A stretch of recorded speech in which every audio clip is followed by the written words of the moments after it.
As Britons return to work this week, thousands will be accompanied by an unwelcome visitor. Health officials across the UK are closely monitoring the number of flu cases, meaning a sore throat for some and something more deadly for others. Two types of flu normally circulate during the winter months, an A strain and a B strain, but it's this type of influenza A that has experts worried. Its name, H1N1, otherwise known as swine flu.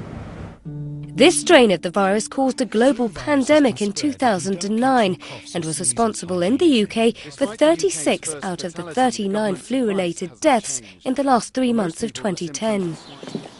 What's really got authorities worried this time is its effect on seemingly healthy people.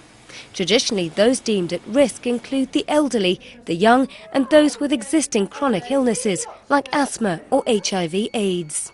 This virus, this swine virus, is Darwinian. It's going for a younger age group. The people who can't relax, it's a very unusual situation, are the younger age group, and particularly pregnant women can't relax. Between October and December of last year, 738 people were admitted to intensive care in the UK because of the flu. On the front line, antiviral drugs like Tamiflu and Relenza, and a flu vaccine which has people flocking to the doctor for their shots. Normally I wouldn't bother with the flu jab, but it's purely because we know someone who's seriously ill. I've got a little boy who's nearly 1, so I don't want him vaccinated, but I want to protect myself so I don't pass it on to him. At first I was a bit dubious, but now that there's so much flu around, I'm quite pleased I've had it.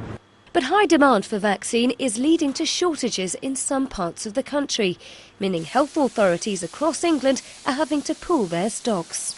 Anecdotally, there are a few stories of some general practitioners, the family doctors, having insufficient vaccine, but there's enough in the system, so we're asking them to work with their local health authorities to make sure it's moved round from where there's more needed to where there's more, from where there is a surplus.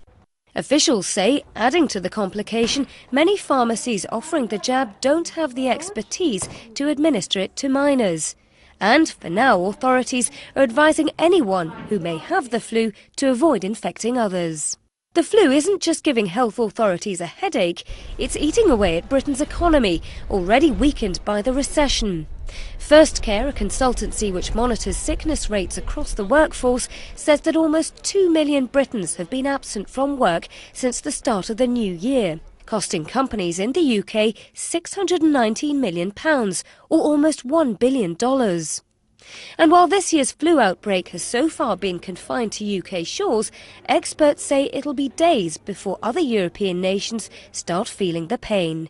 Nina dos Santos, CNN London.